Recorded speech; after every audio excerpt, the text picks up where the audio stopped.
Take a moment now. Let the quiet settle in. Let your shoulders drop, your jaws soften. Inhale slowly and exhale even slower. The night is here, and the world outside begins to dim. Tonight, we return to a warm corner of the world, a small radio station on the edge of a sleeping town. The air is still, except for the gentle buzz of equipment and the hum of soft jazz that fades beneath a familiar voice. Let yourself drift into the comfort of the midnight hour.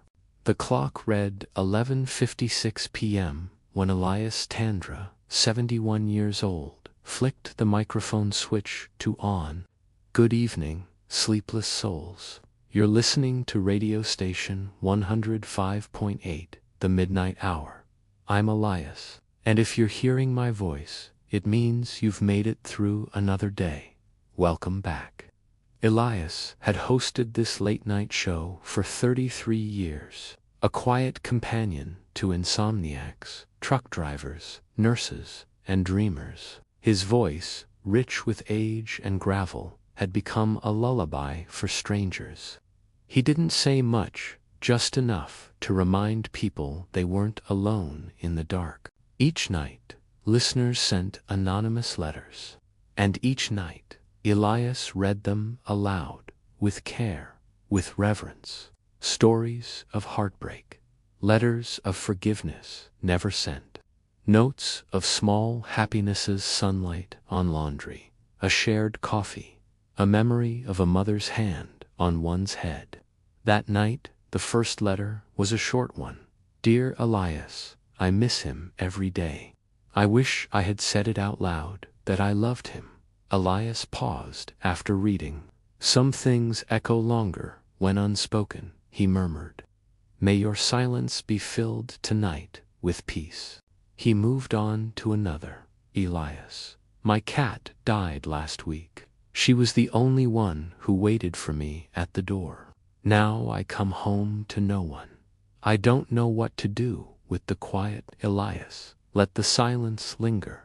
Sometimes the quiet is where we remember best, and sometimes it's where healing starts. Around 1:08 a.m., after the fifth letter and a short song interlude, Elias opened a letter that had arrived in an old yellowed envelope. No return address. The handwriting was familiar, strange. He read aloud. Dear Eli, I wonder if you remember me. 1968, Moranti Street, room for B, the rooftop with the wind chimes. We said we'd meet again. I waited, Eli, I waited. I never blamed you. Life just ... took us where it wanted. You used to say stories were for the lonely. I think maybe you were right. I heard your voice last week. Same gravel, same pause between thoughts. I closed my eyes, and it was the rooftop again. The night air, the quiet between songs. Elias stopped reading. He looked up at the empty studio, at the old lamp in the corner, at the picture of a young woman tucked in the corner of the mixer. He hadn't seen her in 5 decades.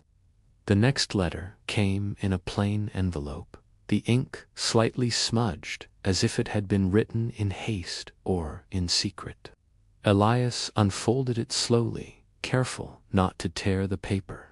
Dear Elias, I'm writing from the break room of the hospital's East Wing.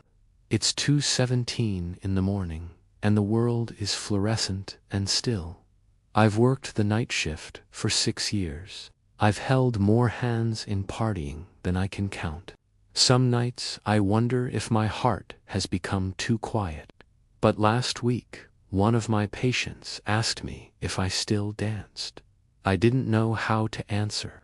I don't remember the last time I moved without purpose, without duty.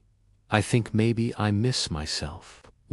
Elias read the letter aloud with a reverence he reserved for moments like this. Then he leaned closer to the microphone. There are dancers who never make it to the stage, but it doesn't mean they aren't dancing. Maybe tonight you remember a song you loved, And if your feet can't move, let your breath sway. Let your memory be the waltz. He cued a soft tranquil piano, a quiet string hum beneath it. Then silence again, the kind that says everything.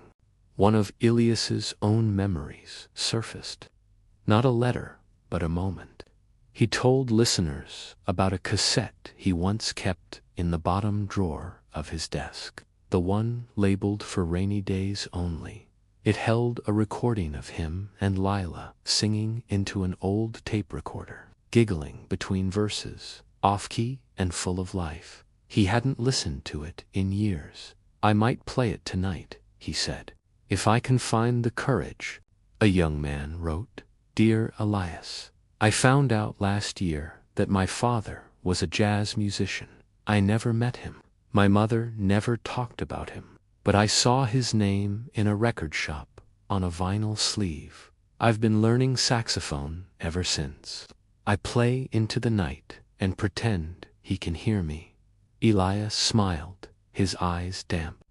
"To the boy who plays, I hope your father hears every note, and I hope he smiles." An elderly woman wrote in her neat cursive, "I still walk to the same bench by the river every Sunday at dusk. We used to sit there, my husband and I. It's just me now, but I bring 2 cups of tea. I place one beside me. I talk to him, and sometimes I think he answers." Elias whispered, "Love like that doesn't fade. It changes shape, but it never leaves. Dear Elias, my daughter left for university 2 weeks ago. The house is too clean now, too quiet. I keep her music box on the kitchen table. I wind it once a day just to hear something she loved. I'm proud, but I'm grieving." Elias nodded gently. "Let the music box play. Let the ache be part of the love. That's how we carry them with us." A letter came with a pressed pine needle inside. "Elias, I live in a cabin now, deep in the woods. No cell signal, no neighbors, just me, the pines, and your voice. I thought I'd be lonely, but I've never felt more at peace. I write by oil lamp, and your show keeps me warm." Elias smiled. "To the cabin in the pines, thank you for letting my voice echo there. May your nights be gentle." One more letter before the hour turned. It had no salutation, just a story. We were 16. She gave me a photograph before we parted, black and white, her hair tucked in a ribbon. I carried it through college, war, marriage, grief. It's faded now, but I still see her." Elias paused. "Some faces never leave us. They become part of how we see the world." He placed a hand on the photograph of Lila by the console. "We'll return after the next song." 22 quadrillion. Dear Elias, my grandfather passed away last spring. He left behind a piano that hasn't been tuned in over 20 years. But it's beautiful dark mahogany, chipped at the edges, keys yellowed like old teeth. I sit at it sometimes, and even though I don't know how to play, I press one key at a time. I think I'm trying to wake it up, or maybe I'm trying to wake something in me." Elias let the silence stretch, as if listening for the faint ring of those lonely notes. Sometimes we don't play music to be heard. Sometimes we play to remember we're alive. To the one with the piano, keep pressing those keys. A short, typed letter arrived on smooth paper. "I'm a truck driver, Elias. Been on the road since I was 19. I listen to you every night between mile marker 88 and the sleepy edge of Firth. This road knows my stories better than anyone. Sometimes I think it's the only thing that really sees me. The miles, the tires, the dark." Elias leaned into the mic.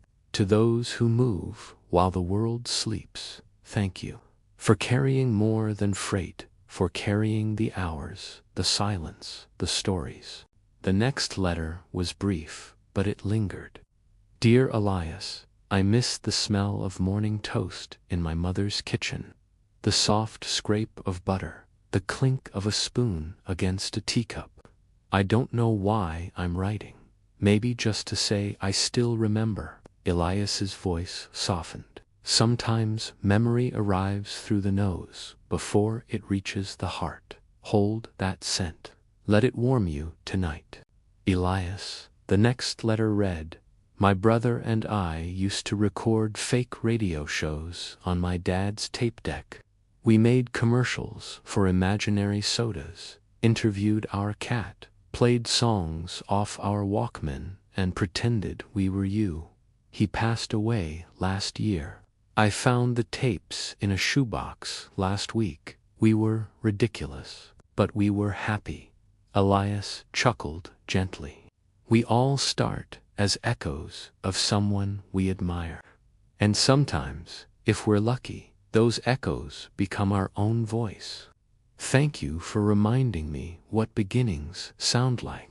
The final letter of the hour came printed in purple ink. There's a room in my house I never go into. It was my wife's studio. After she passed, I shut the door and never opened it again. But tonight, I did. It smelled like paint and rosemary. Her apron was still hanging on the hook. I sat in her chair. I cried. I lit a candle, and I felt her hand on mine, just for a moment. Elias whispered, some rooms stay closed until we're brave enough to grieve. You opened a door tonight. Thank you for letting us walk in with you.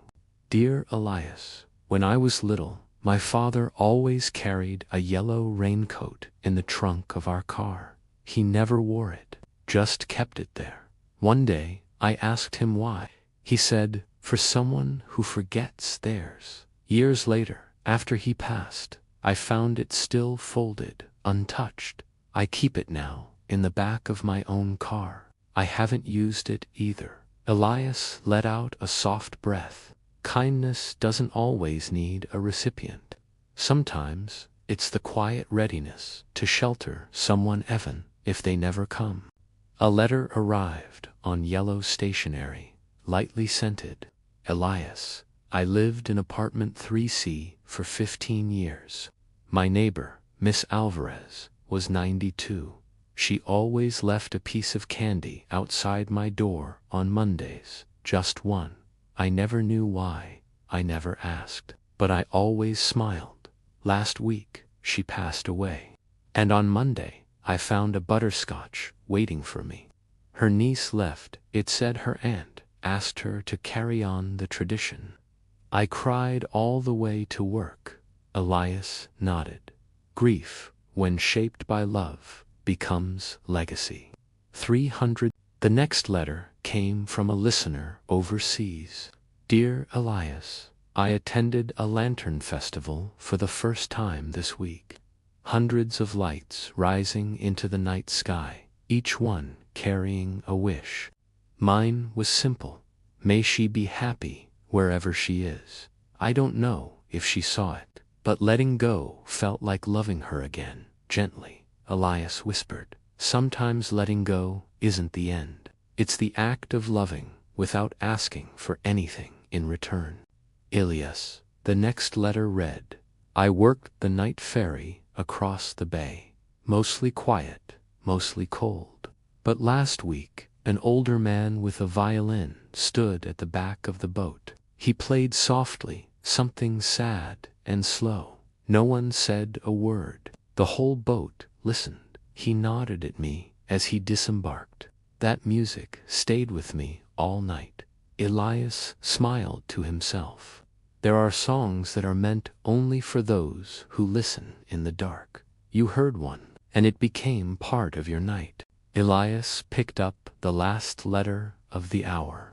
His hands trembled slightly. The handwriting was unmistakable. Lila, Eli, I listened to you every night this week. I wasn't sure if I'd write again, but there's one thing I didn't say. You never stopped being the rooftop boy. You just gave him a microphone. And for what it's worth, Phi never stopped listening. Elias leaned back in his chair, the old neon clock ticking behind him. The photograph near the console caught a soft glimmer of light. Sometimes, he said quietly, we don't need the ending. We just need to know the story still echoes. The clock read 3:12 a.m. The room had settled into a silence so deep Elias could hear the faint ticking of the old wall clock behind him. He reached for a small box tucked beneath the console. Inside was a tape no label, just a piece of masking tape with the word "us" written in fading ink. He hadn't played it in decades. His fingers hesitated, then slid the cassette into the deck. The room filled with the soft static of old tape and then music. A young man's voice, his voice singing off-key beside Leela's laughter. It was clumsy and warm, and the sound of it filled the studio with ghosts. When it ended, Elias wiped his eyes. Sometimes, he said softly, we leave things behind so they'll find us later when we're ready to remember. A letter came typed on a typewriter, the ribbon faint in parts. Dear Elias, I walked home tonight, 4 miles under the stars. I used to do it often when I was younger. I stopped when I got busy, when I got scared. But tonight, I walked. I passed the bakery, the school, the old train station. Everything was the same. Everything was different. I think I needed to see it all again, on foot, under the moon. Elias smiled into the mic.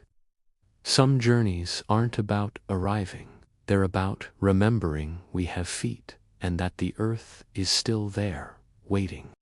The next envelope was decorated with small hand-drawn stars. Inside, a short poem in the quiet. I bloom unseen, by streetlight, soft, and window screen. I write, not for the world to know, but just to let the silence grow. Elias read it twice, then a third time. To the midnight poet, thank you for your blooming. The world sees more than you think. 4 million. Dear Elias, the letter began. I live in a lighthouse on the southern coast. Been here for 15 years. People think it's lonely, but I like the rhythm, the waves, the wind, the turning beam. I tune in to your station every night. Sometimes I wonder if you know just how far your voice travels. Elias looked at the console lights, blinking steadily. To the keeper of the light, thank you for holding the coast. I'll keep sending my voice to your shore. As the final hour neared its end, Elias reached for a letter addressed not to him, but to the boy on the roof. It was Lila's handwriting again. I came back to Moranti Street this morning. Room 4B is still there. The rooftop is smaller than I remember. The wind chimes are gone, but the view is the same. I sat for a while. I closed my eyes. I heard the show in my head. You were talking about jazz, about grace, about time. Thank you for keeping the rooftop alive, Eli. In some way, you never left. Elias sat in silence for a long while. Then he whispered, and neither did you. As the song faded out, the studio phone's red light blinked tan, old rotary line hardly used anymore. Elias hesitated, then answered. A soft voice spoke. You don't know me, but I've listened every night for 10 years. You got me through some hard winters. I just wanted to say thank you before the sun came up. Elias closed his eyes. You're welcome, he whispered. Thank you for listening. Elias stood up and pulled an old cardboard box from the shelf. Inside letters from over the years, bundled with twine, yellowed at the corners. He sat and slowly flipped through them, remembering names, cities, voices, Some were gone now, he knew. Others had simply stopped writing. But every envelope was a thread in the tapestry of his nights. Every voice matters, he said softly. Every word was a candle. The clock showed 4:55 a.m. Elias returned to the mic. Dear listeners, wherever you are tonight, may be the last midnight hour I host. The world moves forward, and so must I. But this time, we've shared it's been everything. His voice trembled. I've never met most of you, but I've known you, and you've known me.